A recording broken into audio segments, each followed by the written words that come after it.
गुरु प्यारी सास संगत जी, आप सभी को प्यार भरी राधा स्वामी जी। संगत जी, अक्सर हम जब भी भजन सिमरन पर बैठते हैं तो हमारे मन में गंदे विचार आ जाते हैं। मन में सवाल उत्पन्न होता है कि क्या हमारा किया गया भजन सिमरन अब व्यर्थ हो जाएगा।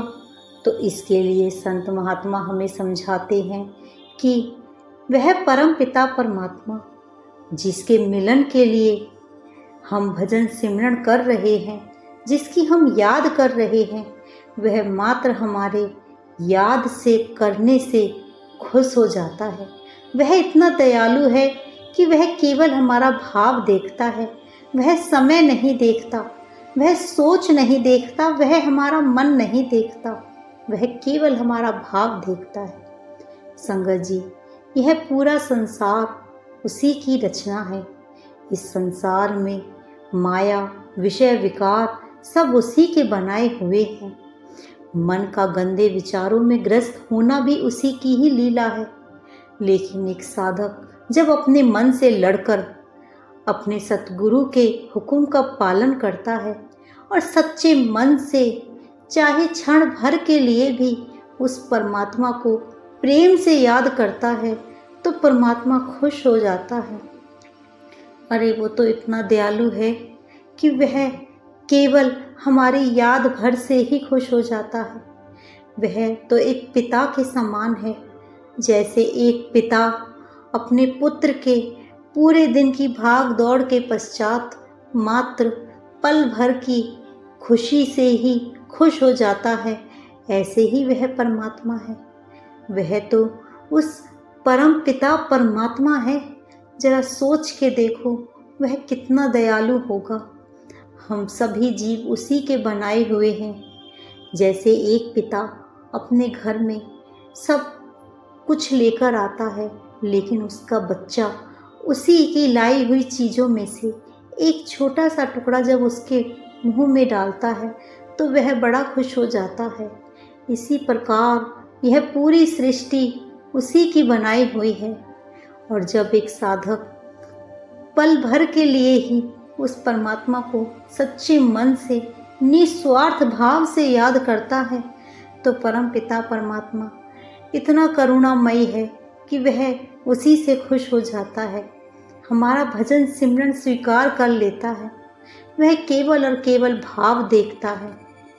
संगत जी, उदाहरण के तौर पे जैसे एक छोटा बच्चा अपने पिता के साथ मंदिर जाता है, वहाँ सभी प्रार्थना कर रहे थे, आरती गा रहे थे, वह बच्चा भी सभी के साथ गुनगुनाने लगता है। पिता बड़ा आश्चर्यचकित होता है। वह कहता है कि तुम्हें तो आरती नहीं आती, फिर तुम क्या गुनगुना रहे थे? तब वह बच्चा कहता है कि पिताजी, मैं तो का खा गा गा रहा था। तो संगत जी, जरा विचार करके देखो, उस बच्चे के भाव को देखो। वह तो प्रेम में जो उसे आता था उसने वही गुनगुना दिया और परमात्मा उन शब्दों को अपने आप जोड़ लेगा। यही हाल हमारा है। हम भी उस परम पिता परमात्मा के बच्चे हैं। हम केवल सच्चे मन से, प्रेम से जब उस परमात्मा को याद करते हैं तो वह मालिक खुश हो जाता है। संगत जी, यह संसार तो एक अंधा कुआं है। इसमें विषय विकार भरे हुए हैं और आत्मा इस कुएं में फंसी हुई है। इस आत्मा को जब सतगुरु के नाम की दीक्षा मिल जाती है, नाम दान मिल जाता है, तब वह आत्मा उस नाम की डोरी के जरिए अपने आप को उस कुएं से खींच लेती है। संगत जी, हमें केवल अपने सतगुरु के हुक्म का पालन करना है। जैसे एक बर्तन कितना गंदा हो और उसे अगर हम एक बार में साफ करें तो वह नहीं होगा, लेकिन अगर हम उसे बार बार साफ करें तो वह चमक उठता है। उसी प्रकार हमारा मन है।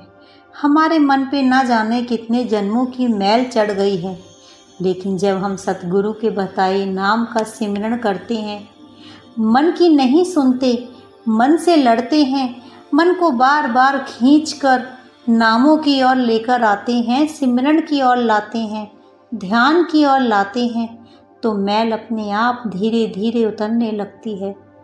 मन पवित्र होने लगता है, निर्मल होने लगता है। तो संगत जी, हमें यह सोचकर घबराना नहीं है कि मन में तो गलत विचार आ रहे हैं, हम शायद लायक नहीं। संगत जी, लायक तो इस संसार में उस परमात्मा के कोई भी नहीं है। हम तो केवल अरदास कर सकते हैं कि वह परमात्मा ही हमें अपने लायक बनाए। वही हमें अपने लायक बना सकता है, वही हमें सुधार सकता है, वही हमारे मन को निर्मल कर सकता है। हम कुछ नहीं कर सकते। यदि हमने यह सोच लिया कि हम भजन सिमरन कर रहे हैं तो वह व्यर्थ हो जाएगा। लेकिन अगर हम भजन सिमरन पर यह सोच कर बैठते हैं कि हे परमात्मा, हे मेरे सतगुरु, मेरी मदद कर, मेरा साथ दे, तू ही है मुझ नालायक को लायक बनाने वाला, तू ही है मेरे मन को निर्मल करने वाला, मुझे अपनी याद दिलवा, मैं तेरी याद कर सकूं। तभी हम उस परमात्मा को याद कर सकते हैं, तभी हम भजन सिमरन कर सकते हैं। भजन सिमरन करना जितना आसान है, जितना सरल है, उतना कठिन भी है। कठिन तब बन जाता है जब हम इसमें अहम ले आते हैं, जब हम इसमें मैं की भाव ले आते हैं, जब हम यह सोच लेते हैं कि वह भजन साधना करवाने वाला भी तू ही है, तब यह भजन साधना भी बड़ी सरल हो जाती है। संगत जी, हमें अपने आप को पूर्ण रूप से सतगुरु को सौंप देना है। सतगुरु की बताई युक्ति को पूरी श्रद्धा और विश्वास के साथ अपनाना है। अपने आप मन निर्मल हो जाएगा और उस परमात्मा के दर्शन सहज स्वरूप हमें मिल जाएंगे। तो साथ संगत जी, इसी के साथ अब हम आपसे विदा लेते हैं। यदि आपको हमारी वीडियो पसंद आई हो तो कृपया कमेंट में राधा स्वामी जी लिखकर ज़रूर जाना जी। राधा स्वामी जी।